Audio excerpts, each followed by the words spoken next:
Hi, this is Julian from Luminatic.com with another live edit here on a screencast, and today's image was submitted by Tori. Thank you very much, Tori.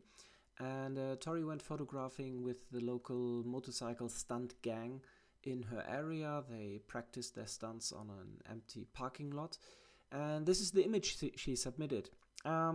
When you look at it at first, what I notice at first glance is that this area here is very bright, and here in the histogram you can see that there is a spike in the white area. For everybody who doesn't know, this is called a histogram, and this goes from dark black to white here.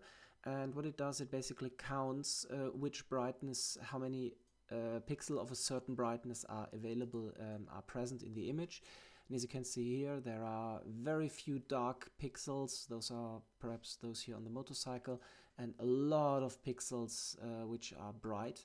And as you can see here, this is a very bright sky which is overblown. So I reckon there is not much information in it, which will help us to, which could help us to recover the highlights here.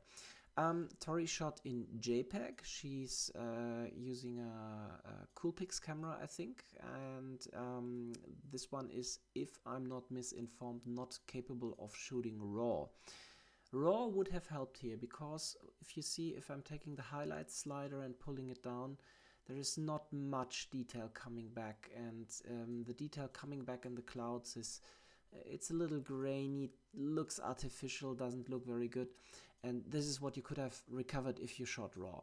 But anyhow, that's what we have, and now I'm trying to make the best out of this shot.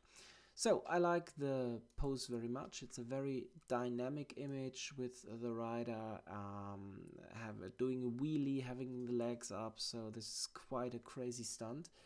At first I'm going to crop the image, and I'm using 2:3. Which is the aspect ratio I have on my camera, which I'm used to working with. And okay, now I rotated it inadvertently, so okay. This is the crop I want to take, which is also the crop Tori took when she posted the initial image on the forum. Perhaps a little bit more to the right, like that. Okay, a little more. So, and now we have the rider here against the sky. Now what you notice is, if I take the highlight slider back, the helmet and the sky are melting into each other. So you don't see where the helmet ends and the sky starts, which is because all the pixels are overblown. That was the wrong key. This is what I was looking for. If you hit J in Lightroom, you can see where the overblown images, parts of the area of the image are. So everything which is pictured red here, it has no other information than white. So, and this is what you can see here when the rider, the helmet and the sky blend into each other. So by taking down the highlight slider, you can get rid of this, so the sky becomes a little bit more prominent.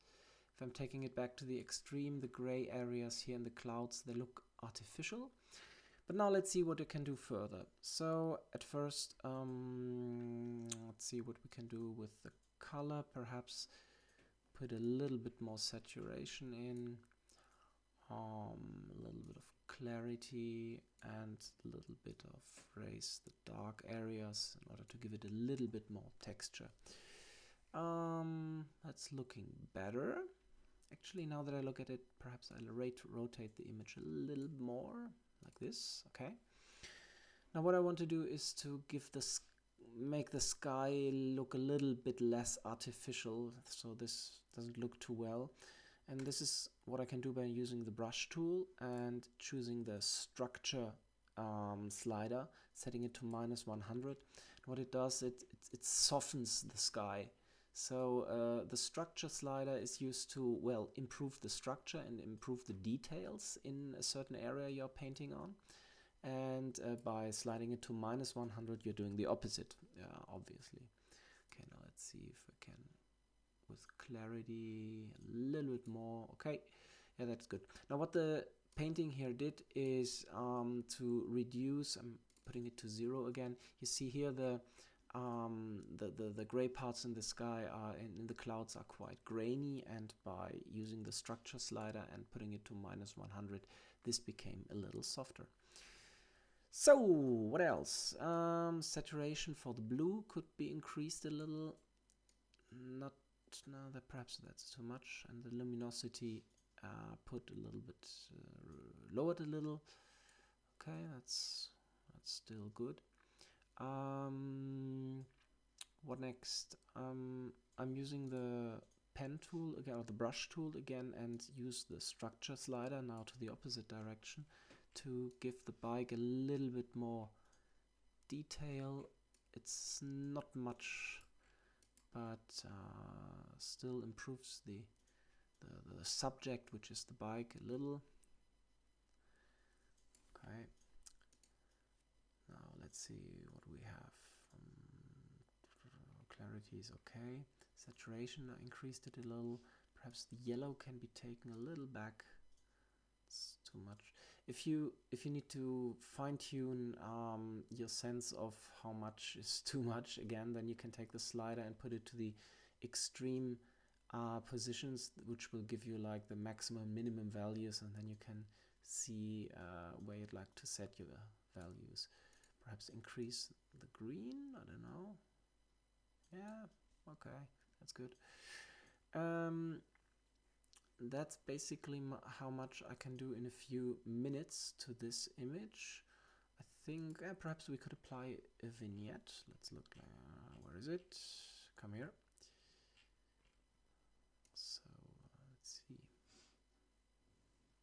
Yeah, that's a little better. So this darkens the corners a little, and it gives the focuses the attention a little bit more at the center of the image.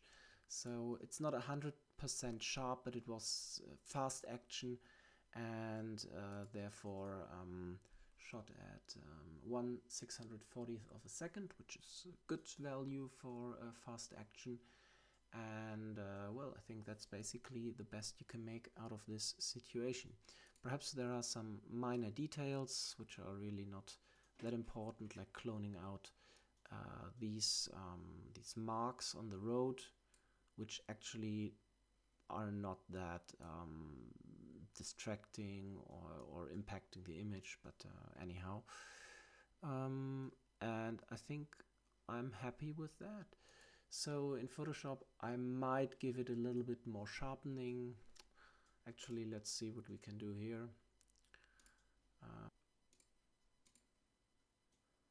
think I chose the wrong option. Yeah, that's what I wanted. Okay, to sharpen the image, I'm going to copy the layer by dragging it here on the new layer tool, and now I've got two identical layers sitting on top of each other, and I'm going to apply a filter, which is a high pass filter. And what a high pass filter does, it filters out the contours and the edges in the image, and I'm usually setting the value to in such a way that the contours of the bike are well visible, not too strong, and the sharpening looks artificial. And in this case, it could be something like around 2. Okay. Then you've got this image, and now you have to change the layer blending mode, which is here, to ineinander kopieren. Yeah, well, copy into each other. That's another word in English. I can't remember the English term. And now what this does is only to show the edges. And if I'm switching this on and off, you can see now that the layer is switched off. And now you can see that by clicking it, a little bit more detail. Look, for example, look here at the pattern on this underside of the boot. If I'm switching it on and off, the sharpness goes away a little. So this is the final image. Thank you very much, Tori, again for submitting this, and hope to seeing more of your images in the Motorcycle Photographers Forum. Thank you very much, and bye.